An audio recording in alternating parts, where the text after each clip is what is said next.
Good morning, everybody. Myself is Professor Dr. Deshpande. We are in the Ayurved College, Nigdi, Pradhikaran, Pune 44. Today is Wednesday, that is the 2nd of March 2016. And today's lecture is about the PG first year students admitted in 2015. And we will try to discuss some points regarding the syllabus of first year MD Kriya, which includes the different practicals of hematology. For example, the practical names are hemoglobin estimation, that is HB, then total RBC count, WBC count, DC, that is differential count. Then actually the sequence is in the syllabus is different, but actually we say it's ESR and PCV. Here it is written PCV and ESR. But anyway, ESR is more common than the PCV in practice. Then bleeding time and clotting time, that we commonly called as a BT-CT, and the last is blood group and RH typing. So these are something the practicals, nearly 9 practicals are there in your syllabus. And today in 2 sessions, first session will be up to say 10:15, and then from 10:15 to 11, we will try to discuss some points which are very helpful for your oral or the viva in this practical examination. I think you know very well that laboratory practicals are having the 20 marks. In that there is another practical which is called as a human experiment, and that is of 15 marks. So I think in your journal there is also some CVS examination and RS examination, etc. But unfortunately these points are not mentioned in the syllabus as such, but they are included by the MUHS in the journal. And I have already requested you that as a formality part of completion of the practicals in journal, that are all having the UG level, so you complete by yourself and get it signed from the concerned teachers. Mine syllabus is about Prakruti, Sarata, Angulip Pramana and Agni and Koshta. So these 5 practicals you complete as earliest as possible and get it signed. Okay. So let us start the discussion about the RBC count. So my first question to you is again the same. Description about the Newbar's chamber. How you will describe the Newbar's chamber, especially talking about the RBC squares. So anybody of you. In front of me are the doctors, Dr. Kalyani Vibandik and Dr. Snehal Tandale. This is like a small group discussion. Another 2 or another students are also handling the unit of Prakruti examination in the hospital. So that's why they are not present over here.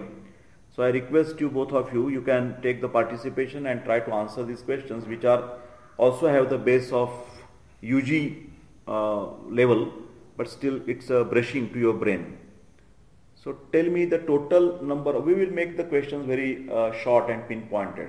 How many total squares are there concerned with the RBC in the Newbar's chamber? Total squares I am asking. 800. No, the answer is 400. yes, 400. And how it is calculated? How many big and how many in small dot squares? Squares are 80. 16. They are 25. It's a jumbling, it's a mathematics. So 25, and each 25 square multiplied by 16, always remember. So 25 multiplied by 16 is equal to 800. Okay? 400. I'm sorry, 400. And amongst those, we calculate only 80. We calculate only 80, that is 5, no? So 16 multiplied by 5. In the WBC we calculate we chalk out or mark in our papers as 4 squares, no? And here in RBC we mark the 5 squares. So 16 multiplied by 5, that means the 80 small square we count. Okay? Total are 400 small squares. We call small squares like ECG. I will prefer to call it as a dot squares, because they are so small that only your tip of the pen can be pointed over there. That is called as a dot squares. In ECG paper I always call it as a dot square. So here also we can name the same. So total dot squares are 400 and we calculate 80. Am I right? But we chalk out as a 16 multiplied by 5. So this is fixed in our mind, and of course you know that these squares are located at the center of the Newbar's chamber, because 4 corners are for WBCs. Okay. Now tell me under which lens we calculate this WBC? Any one, not both. Always you start from here and then if she doesn't, then you can answer. Which? WBC under 45x. Okay, just wait. And RBC? RBC are under 45x and WBC under 10x. Right. So another name for these lenses? Another name for these lenses. You said 10x and these are powers. So another name for these lenses. Of course, these are objective lenses, but another, according to power, they are named another. High power and low power. That's right. So WBCs are always low power and RBCs are high power. This must be remembered. And of course the DC under the oil emulsion. So when it is a case of higher lenses like a high power and oil emulsion, start with the low power. So for the WBC it is we are lucky. We have to check it out at the low power and count it at the low power. But for the RBCs we have to first see the squares, find out the squares under low power and then shift to the high power. Okay. So there is a first step is of course the low power. Directly don't put the lens of high power and try to see it out. First always the low power. Next question is again like a WBC. When we are seeing these RBC squares, they are very easy to see because they are big in size. Like WBC, they are not difficult. I have already mentioned in WBC it is difficult because they look like very tiny and like dust particles. But WBC is very easy to check it out. But where there are WBCs, because in the blood both cells are there, RBCs and WBC. And when we chart, we look only for RBC.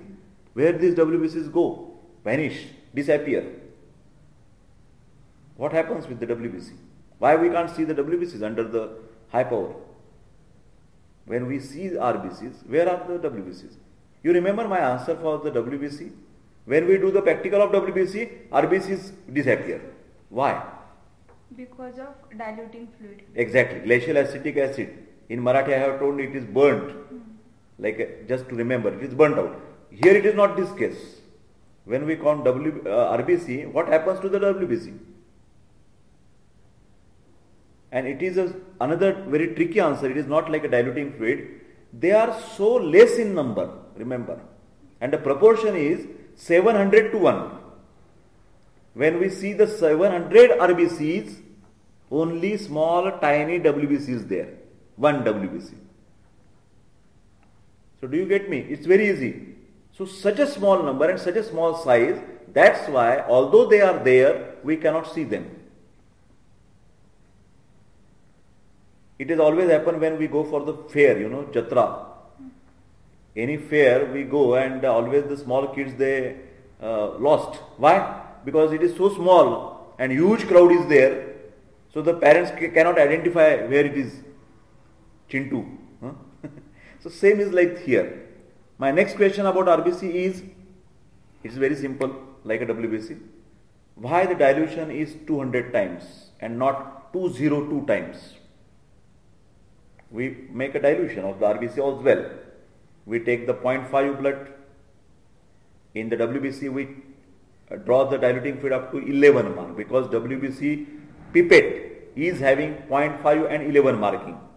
But RBC pipette having the another marking. 0.5 is the same, but upper marking is 101. So 0.5 101 ratio. So 1 is 202. 202 times dilution, but it is not like that. It is 200 times. Why? Because we discard the few drops. So automatically 0.5 to 100 and 1 to 200. So dilution is 200 times. In WBC dilution is 20 times. You remember always. 200 times for RBC and 20 times for WBC. This is also very easy to understand because RBCs are in millions and WBCs are in thousands. So there we require the less dilution. In RBC we require the more dilution. Next question, why the thick cover slip is always used? Because this cover slip is not the same as like that of urine practical. Remember, there is a difference. When we do the urine examination, physical, chemical and microscopic. And for microscopic always we take the centrifuged 1 drop of the urine and we put the cover slip. That cover slip is different than what we do in the RBC counting practical or for the Neubar's chamber. And this is thick cover slip. Why? If you know, it's okay. If you don't know also, then immediately I will start in spite of wasting the time. Do you know? If you know, you immediately speak it out. Huh? Don't wait for my, okay, tell Kalyani, tell Snehal. It is not like that. You can break my sentence even. That is very, for the PG lectures it is always allowed, not for the UG. So it is very simple. If the cover slip is thin, it will float. When it will float, the distance between the Neubar's chamber and that slide will be increased. So depth will increase, our calculations will be wrong. Remember, because of the thin cover slip, it will float, and because of the floating, depth will increase, and that will make a wrong calculation for RBC counting.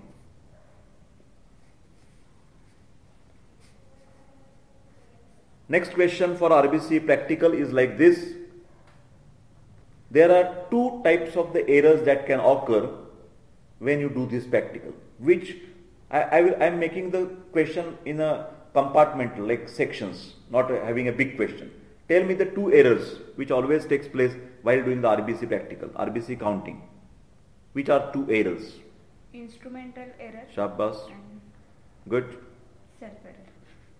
Human error, what she wants to tell. Right? But in the instrumental error, there are also again 2 parts. Which are 2 parts? Diluting fluid is less or more. Now I am not going into details right now. I am asking just 2 types of instrument. There are 2 instruments. One is pipette, one is chamber. So one error is called as a pipette error and another error is called as a chamber error. And then you can go into the details. So it is very easy then to remember. So what can happen with the pipette? What can be the errors? Now you tell one by one. Yes? While pipetting, if blood is not proper, Blood? Yes. Blood is not proper. What do you mean? Properly sucked. Properly sucked. Suck. What will happen? That means against sucking there will be either excess or either less. So our marking is up to 101. So somebody, if there is no breathing control, he will suck more. So number 1 is more sucking. Number 2, in spite of less, I will say it's an air bubble. Sometimes air bubble comes in the pipette, and that automatically we call it as a less sucking. Then number 3, commonest error by immature doctors and students. if they are not diluted properly. You are talking about mixing. That's very right. If you don't roll the bulb of the pipette in your palm, then mixing will not be proper, and then sedimentation also can appear. Remember the word sedimentation. So RBCs, in spite of mixing with the diluting fluid, it will just settle down. That is called as a sedimentation. Then what else about the pipette? When we open the box, some people they have always habit to clean everything. So they clean the pipette before starting the practicals, and that is totally wrong, which is not expected. Because when you touch the water to the pipette, that is called as a wet pipette, then it will make a hemolysis. Always the RBCs will break. So never do the wet pipette before starting your practical. Because some people are very smart, over smart. They want, no, everything should be very clean. And they try to clean the pipette, and that makes the problem. So don't use the wet pipette, always use the dry pipette. Because of the wet, the hemolysis will take place. RBCs will break. And last point about the pipette, when you charge, some people, some students forget to discard the few drops. So forgetting of discarding few drops in the beginning also will make the problem. Now we will go for chamber errors. There are only 2 errors that can happen, chamber errors. What will be that? When we charge, what will happen? Commonest is the overflow. Exactly. Overflow is the common. And also air bubble that can enter into the chamber. And second, while counting, what can the mistake, what can be the error? Same square. Exactly. So, the students or the doctor do not follow the rule of L and they count the cells of all the lines of the squares. So, actually these are the errors, and on these errors itself, the next question is depend upon. So, sometimes we expect some particular count. For example, the normal count, you know very well, 4.5 to 5.5 millions per cubic mm. And all of a sudden, only one or two students, they get a less count. Everybody's count is normal, say 4.5, and his count is coming 2.5. So what could have been happened and that his count is coming less? So what are the reasons for getting the count less? Less than normal expected count. Just, it is logical. So less count is there, so blood is less. RBCs are less. So why it is like that? Wet pipette. Okay, that's right. Wet pipette is, you said. Very right. Then another. Just logical thinking. We take the 0.5 blood. 0.5 cc blood we take. But if the student is taking less blood, so naturally the count will be less. Now he has taken the normal blood.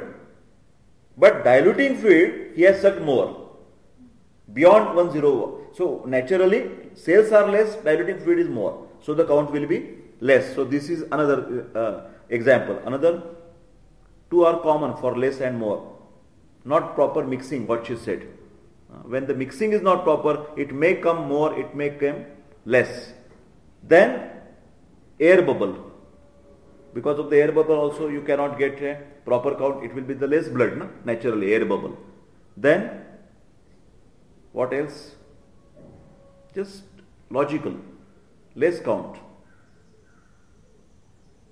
Blood is not discarded. So diluting fluid is already more. We have to discard, it is 200 times dilution. The student has forgotten to discard the fluid and the count will come less. Okay?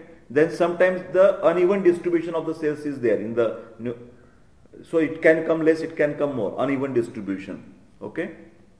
And the last but not least, much more important in your practice, always remember, in Godbole lab I have practiced, and sometimes we have to take the blood by finger prick, even for the RBCs, WBCs, and it is of course the rough count, but for HB. If it is emergency and you have to make a peripheral blood smear and hemoglobin you have to do, the blood is taken from the finger prick.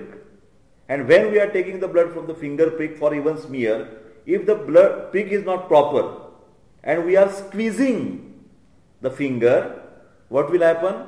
Actually the blood will come, but in addition to that, interstitial fluid will come. The fluid in between the cells. So that interstitial fluid will make the count less. Are you getting? So when we are taking the blood by finger prick, the prick should be very, very proper. Now on the basis of the same thing, you just give me the answer when the count will be more than expected. Everybody student is having the 4.5 millions per cubic, but some is having 7.5 all of a sudden. What mistakes he has been made? Tell me the opposite things. More blood suck. Exactly, more than 0.5 mark. Then Less dilution. less than 101 mark, right? Then not proper mixing, as we have already told. And the last, here is another difference, is overflow. Remember, overflow can give even the more count. Okay, and the next question for RBC practical is normal RBC count at the different stages of your life.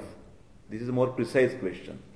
We know everybody 4.5 to 5.5 millions per cubic mm. Now tell me, according to your life stages, for example, at birth, what can be the count? When the baby is coming out and immediately in the first day, on the second day you have taken the blood, what can be the count?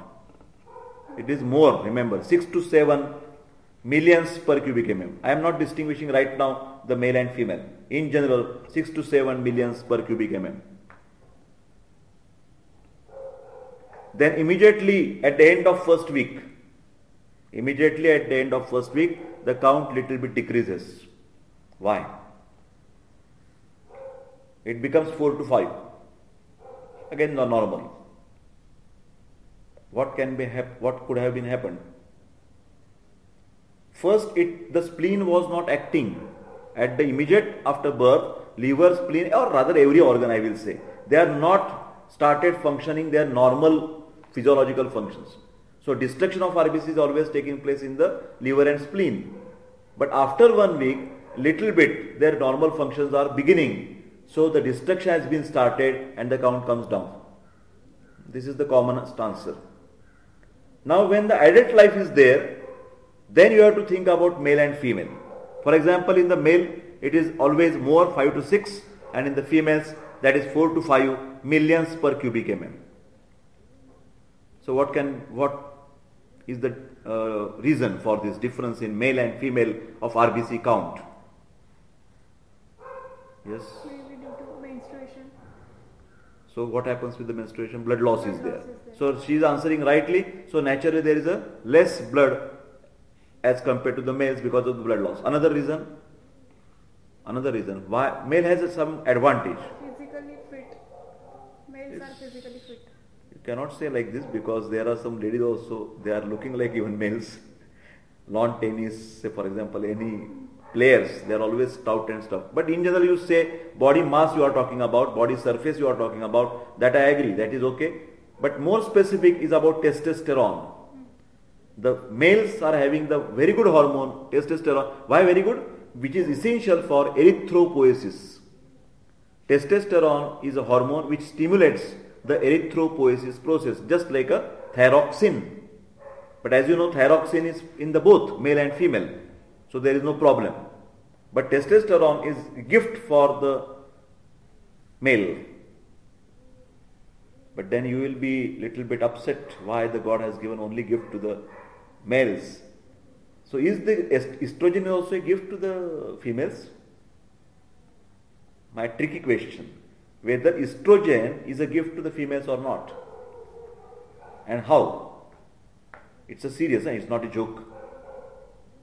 Just I have mentioned that testosterone, of course they both have the important hormones, they both have their normal functions, that is okay. But as we are saying, some additional benefit. Testosterone is good for blood. It helps in a reproductive stage. No, that same is like testosterone. That reproductive functions I am not talking about. I am talking about extra benefit. एक के ऊपर एक ऐसा कुछ दिया है. So estrogen is always good to control the blood pressure because they are having the protective as a anti-cholesterolemic action or anti-atherosclerosis, rather I will say. Estrogen can prevent the atherosclerosis. So the ladies, they will get a less chances of getting hypertension before menopause, I am saying. Remember my word. And that is to say, that's why I am saying after the menopause or even the males, they have the climacteric. In the males it is called as the climacteric, that change in the as per the age. So male and female both have at the same level of benefit and risk after the age of 55.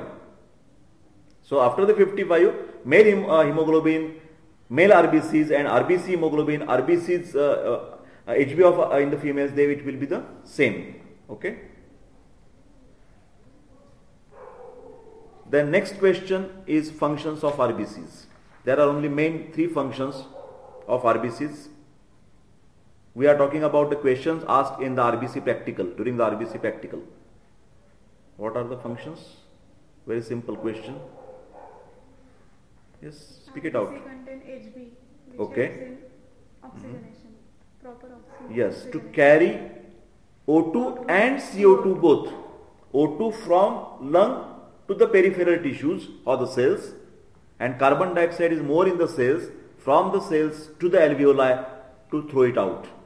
Okay. So O2 and CO2 carriage, this should be the combined word, not only the oxygenation. The function of the RBC is to carry the O2 and CO2 both. Then next, which is another function, acid-base balance to maintain, because pH is maintained of the blood because of the CO2 concentration. You know, there are the acidosis and alkalosis, this type of concept. And when we talk about acidosis and alkalosis, is at the two levels, or because of the two main reasons. One is respiratory acidosis, respiratory alkalosis, and another is metabolic acidosis and metabolic alkalosis. Of course, the detailed reasons we will discuss afterwards. Next is important function of RBCs. One is remaining viscosity of the blood, because these are the solid element cells. Blood is formed by both plasma and cells, and this is a particulate matter, so the blood becomes a dense. Viscosity of the blood. So viscosity is also important, but it sometimes can be less, it sometimes can be more. For example, in the anemia, what will happen? Viscosity will increase or decrease? Decrease. Okay, viscosity will decrease. Actually, what is the relation of viscosity and blood pressure? Is there any relation of viscosity and blood pressure? Blood pressure, how many factors on which the blood pressure is depend upon? Blood pressure is depend mainly on two factors. In practice, always remember, there are only two factors. One is cardiac output and second is peripheral resistance. Never forget. Don't go into the much details. First you give the basic idea. Cardiac output and peripheral resistance. And peripheral resistance, basically remember, cardiac output is mainly concerned with systolic blood pressure. That is also important. And peripheral resistance is mainly concerned with the diastolic blood pressure. Systolic blood pressure is more important in the low BP. This is very interesting for practice. Systolic blood pressure is more important for hypotension, low blood pressure. Normally it is 120 mm of Hg. But when it go below 60 mm of Hg, it's a danger. Always remember. And what is that condition is called as in medical practice? When BP is too low, TOO. We don't find pulse, we don't get BP. What that condition is called? Hypovolemic. The one simple word, shock. Remember, when BP drops down, there is a shock. And shock to whom? Shock to vital organs. Ayurveda, it is called as marmaghat. Always try to compare these words. What is meant by marmaghat? Marmaghat is nothing but the shock in modern science. Trimarmiya Adhyaya, do you remember? Shira, Hrudaya and Basti. In Ayurveda, it is Trimarmiya Adhyaya. And that is the same described in modern science as a shock. So when you get a less blood supply to Trimarmiya, less blood supply to Shira, that is brain, less blood supply to the Hrudaya, that is heart, less blood supply to the bladder means kidney, not the urinary bladder. So when you get less blood supply to these organs, your life can be in danger. That can be the fatal condition. And that is why systolic blood pressure is important in hypovolemic or hypovolemic conditions or hypo-BP, hypotension. And when we talk about the hypertension, always remember, although there are lot of discussions, books, Guyton and everything, but hypertension always for the diastolic blood pressure. Remember, in practice when you want to diagnose the hypertension case, for temporary purpose, forget about systolic blood pressure. That will not make much harm. But the diastolic BP is more important. And I have always mentioned that 90 to 100 is mild, 100 to 110 is moderate, and above 110 or 120 it is a severe hypertension. Now, this hypertension is dependent on four factors. Peripheral resistance. Which are the four factors? Which are the 4 factors? Lifelong you should not forget this. Velocity of the blood. Velocity, number 1. Viscosity.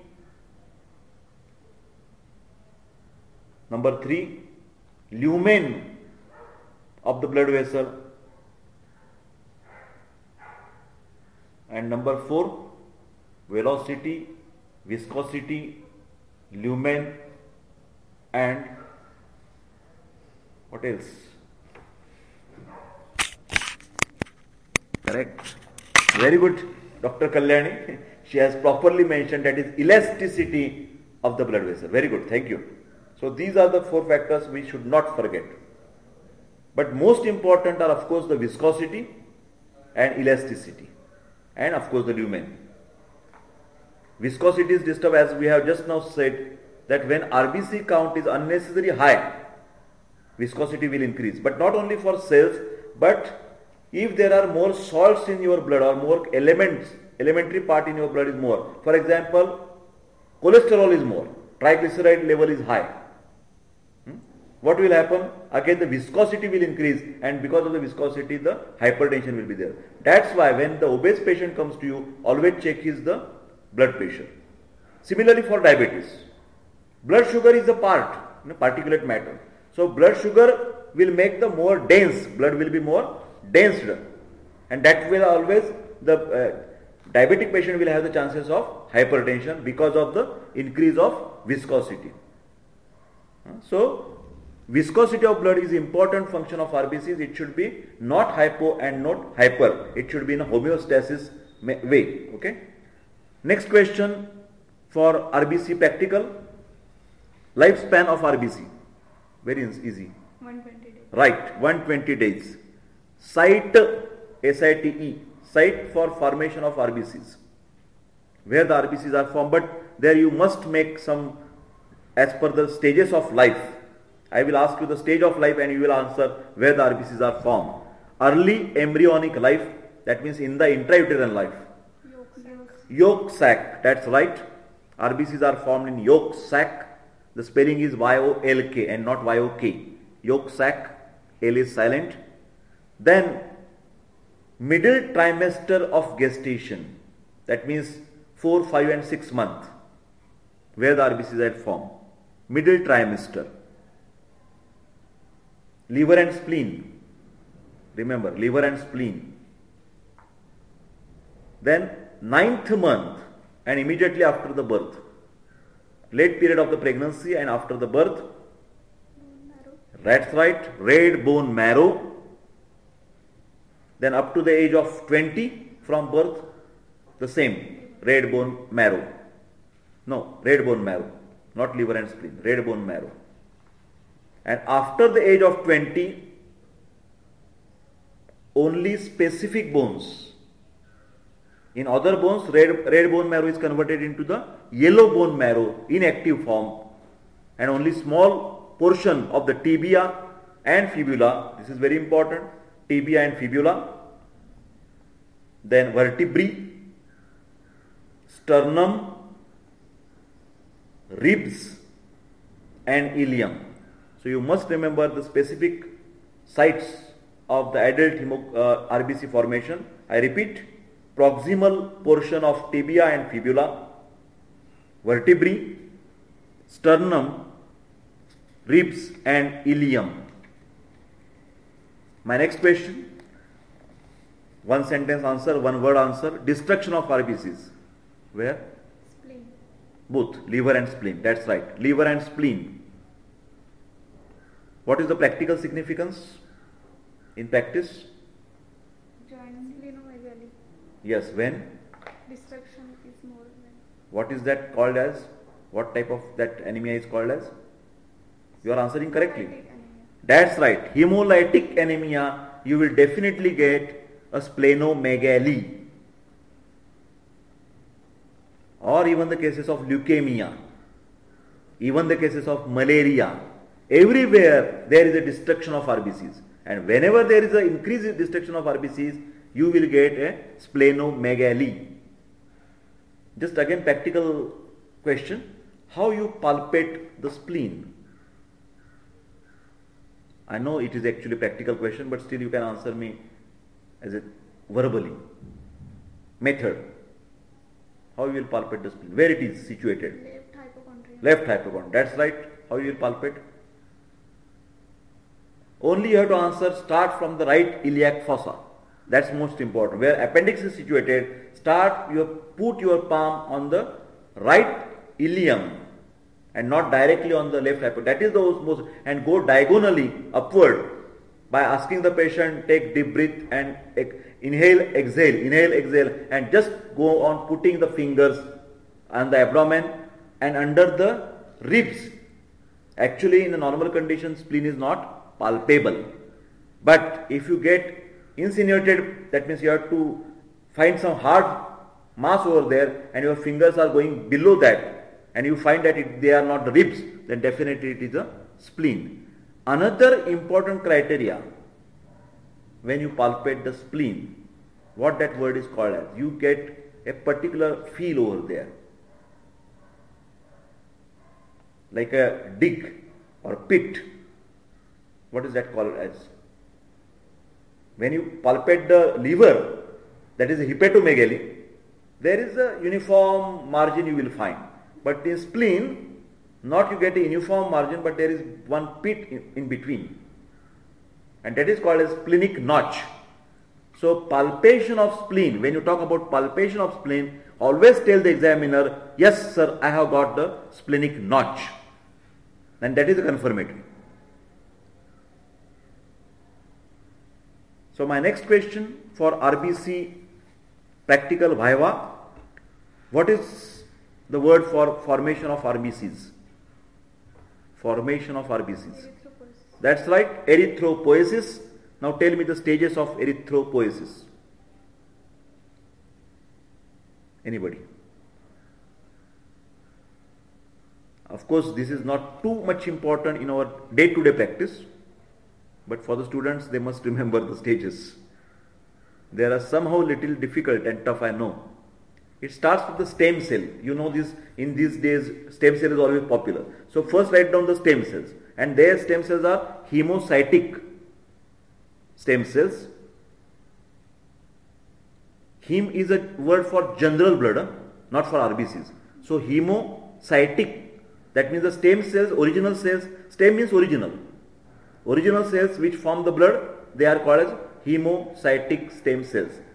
Why I am explaining all these words? To remember properly. Stem cells means original cells. Original cells for what? For blood. So it is hemocytic stem cells. Okay. Next stage is mucopurulent stem cells. Mucopurulent. Mucopurulent stem cell. That means these cells are having the capacity of multiple cells formation. So from mucopurulent stem cell, RBC can be formed, WBC can be formed, platelets can be formed. That's why they are called as a mucopurulent. So this is also very easy to remember, mucopurulent stem cell. And then actually for RBCs, proerythroblast. Pro means before and blast means big size. So the cells are always big in size to begin with. So proerythroblast. Now once you got this word, further words are easy. What are those? Early erythroblast. First is pro, means before. Then is early, meaning to begin. Then intermediate and then late erythroblast, of course. And then just before the RBCs, that cell is called as? Reticulocyte. That's right, reticulocyte. And of course, this last is erythrocyte. In today's era, you must also learn many things about the stem cell, because stem cell treatment is now very popular for many diseases like Alzheimer, Parkinsonism, etc., diabetes even. But of course, it is not fully matured stage, but still some doctors are trying for that and some patients are getting benefit out of it. Now my next question for RBC practical, for Viva, factors required for erythropoiesis. If you want a good RBCs, good hemoglobin, good blood, you don't want to get anemia, you must know which are the essential things for this formation. Of course, in the body I am not talking about diet. In the body, which things are required? Yes? Then you must remember the structure of hemoglobin. Hemoglobin is called as a chromoprotein. So word is there, protein, and another is chromo. So chrome is related with iron and protein is related with the protein. So two things are very clear, because RBCs are nothing but the bags which carries the hemoglobin. So whichever things required for hemoglobin, which will be naturally required for RBCs. So first will be first class proteins. This is more important word, first class proteins in adequate amount. You must also learn, some days you remember me this, we must talk about first class proteins. Only non-veg diet contains all the proteins, first class proteins, and for the for the vegetarians, we must supplement those with the adequate recipes. As I have talked about the rice and dal together. Why we are taking this? That is because of proper mixing of the proteins, and we get a first class proteins. Of course, there are few foodstuffs like soya bean. It contains the first class proteins. But we will talk it in another time, first class proteins. Next is iron. Then which are the vitamins required for blood? B12 and B6. Very good. Folic acid and B12, cyanocobalamin. And also one, B6 is pyridoxine. B6 is pyridoxine. B12 is cyanocobalamin. And of course we require the vitamin C as well. That means when we are prescribing some medicines for the anemic patient, we must see whether it is having the proper proteins, then iron, then vitamin B12, B6, etc. Which is the commonest example given for the anemic people. In the general practice, any doctor prescribes a course of injections for treating the anemia. And nowadays, this is very much common. Very much common. For all type of tiredness, fatigue, they blame on two factors. One is calcium, second is vitamin D, and third is vitamin B12. So you will find nowadays many consultant physicians, they always write down the prescription in the lab, do the vitamin D level, do the calcium level, and do the vitamin B12 level. And these investigations are costly investigations. In our days, our general practitioner used to prescribe Vitcofol. This was very famous example. Injection Vitcofol is a very, what you can say, the fascinating type of the injection, because it is having the pink color. It looks very nice. Patient is also get attracted. Oh, very powerful injection, red colored injection. And another benefit is that this injection is the safest injection, water diluted injection, safest injection to give to the patient without any reaction. Do you know anything about the vitamin B and any reactions? In the practice, vitamin B group is not so much very easy to practice. As per I am talking about injection level, not the oral tablets. Multivitamins, it's okay. Do you know anything? Urinary problems. Yes? Urinary problems. No? Always remember, one B group of injection is very dangerous, that is called as thiamine.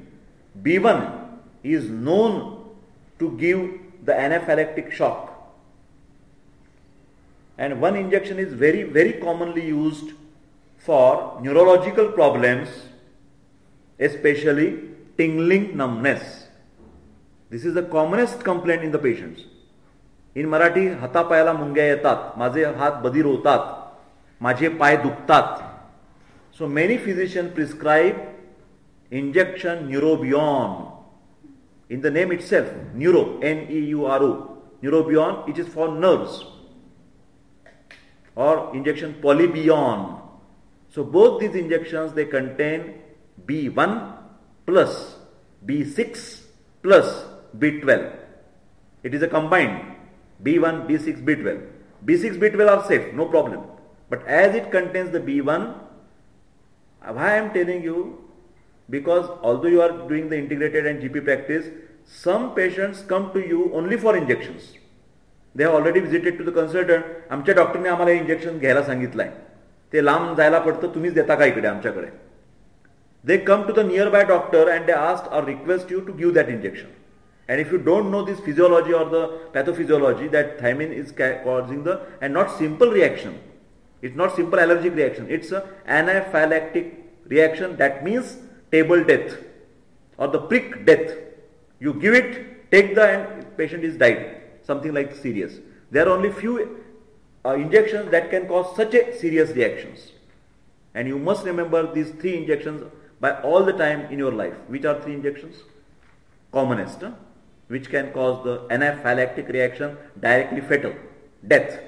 Neurobion Fort if I have. 1.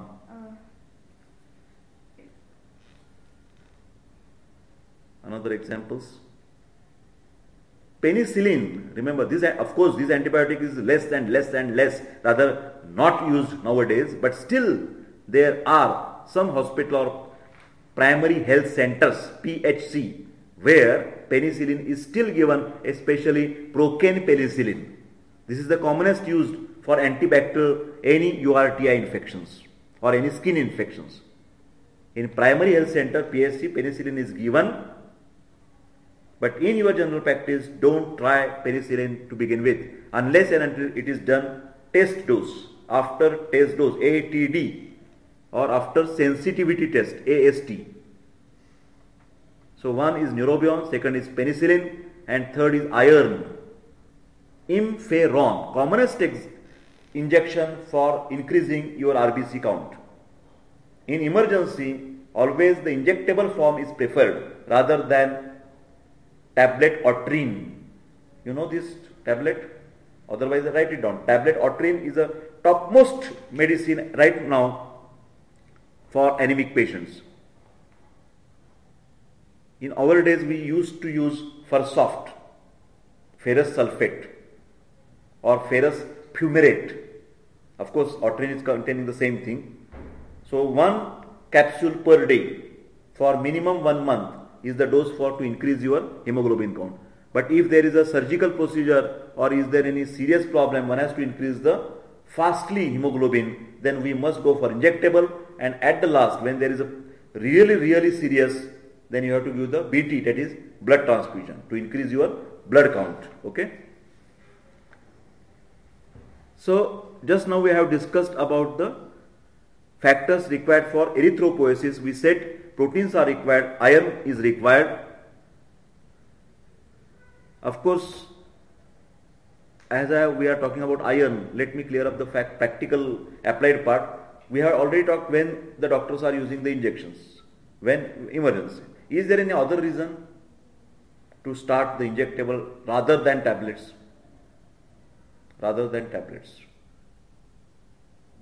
Is there any another reason? Some people, very rarely, but they can't tolerate the oral iron. This is very interesting. Some people, they get mostly constipation. This is the most dangerous side effect of iron tablets. Remember, constipation, hard stool, very common. And here you can make some trick of Ayurveda. I don't know whether it's a real integration or a very practical integration. But you can say iron tablet Fersoft or Otrine with 1 spoon of ghee. So both purposes solved. In Ayurveda, we always recommend the ghee for pandu or anemia. Medicated ghee is the treatment in Ayurveda for anemia. You know this.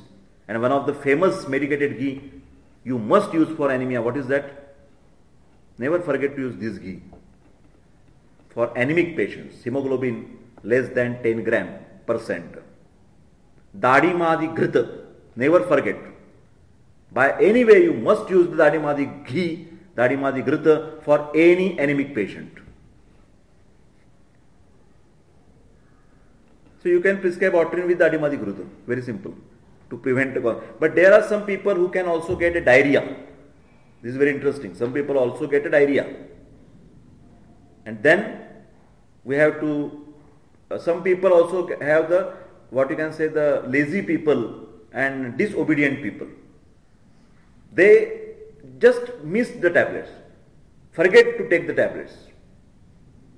In children, they don't want to take the tablet every day. So in these cases, when the oral tablets are not taken regularly and expected result is not coming out, oral tablets are not giving what you can say, the side effects, lot of side effects, then one has to change for injectable type of the preparations. Always try to understand.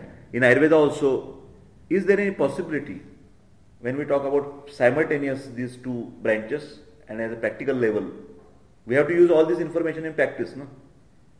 So you know the Navashona, I don't want to discuss much about it. You know the Tapyadi Lohavati, so I don't want to go into details. You know the Punarnava Mandura. When you will use the specific Punarnava Mandur? Tell me. When you can use the Punarnava Mandur very specifically? Yes? Think about it. There are some specific type of anemia which is called as originated from hypoproteinemia.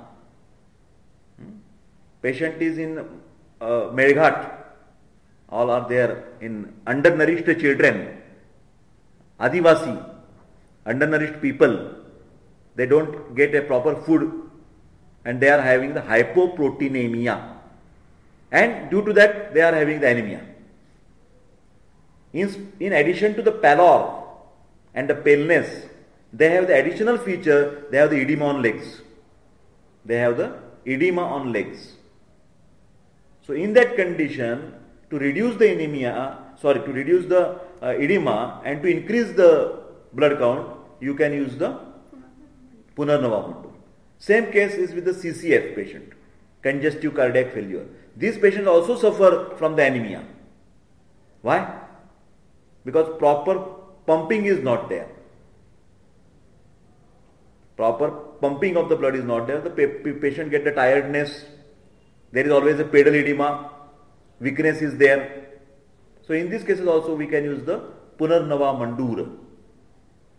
So Tapyadiloha, Navayasi Churna, Punarnava Mandur, and of course one should not forget Loha Sava. I have already used it, and a very powerful drug. Loha Sava can increase your definitely blood count. Of course, whenever I will tell you any Ayurvedic management or my experiences, my principal tag of treatment is never forget Sankshepataha Kriya Yogo Nidana Parivarjanam. And I have seen in my practice that I take the first patient for minimum 1 hour. First my consultation was used to take always for 1 hour, because to take it out everything from his life. What is his diet, what is his occupation, what is his lifestyle. As we are talking about anemia, Rakta, then Pitta, it is very common he must avoid the Pitta Prakopak Ahar Vihar, and he should not fall into the prey of Rakta Vaha Sroto Dushtichi Karane, causes of Rakta Vaha Sroto. We have to check it out. Aushnyat, Tekshnyat, Ushnadipanat. So if he is taking all the time chilies and mirchi and garlic and all these things, and if we prescribe Lohaso, it is of no use.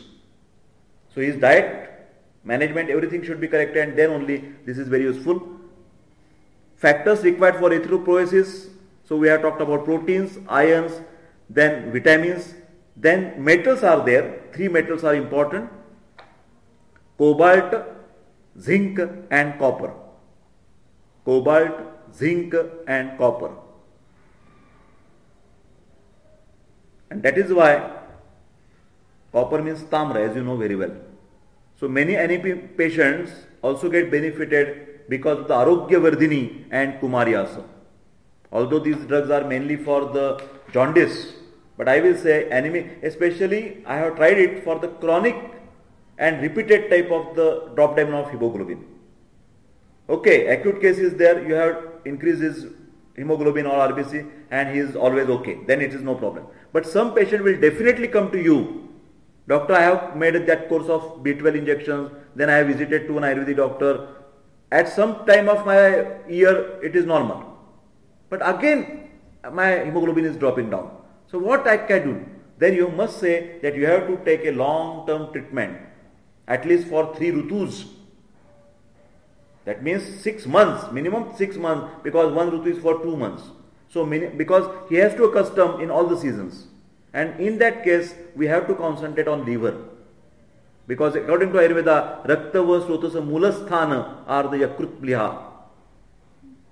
So in that, we have to stimulate his liver functions, and we use this Arogyavardhini, which contain the copper. Tamra Samskarit. Even the Kumari also number 8 and number 3. What is the difference? Number 8 is copper process, Tamra Samskarita, and number 10 without Tamra Samskaran. And last point, factors required for erythropoiesis. I repeat, one is protein, then iron, vitamins, metals, and hormones. You should not forget the hormones. We have already talked about it. Testosterone, thyroxine, and last is cortisol. Cortisol, you remember, we always talk steroids are bad, but steroids are necessary for our body, which are secreted from suprarenal gland. So cortisol at specific level, that is definitely having role. So we are talking about RBC count practical viva. So as we have recorded 1 hour, we will take just a 5 minutes pause and we will continue ahead. So today is Wednesday, that is 2nd of March 2016. I am talking with the PG students of first year Kriya Sharira, and we have started with the discussion of RBC practical viva. So we will continue very soon. Thank you.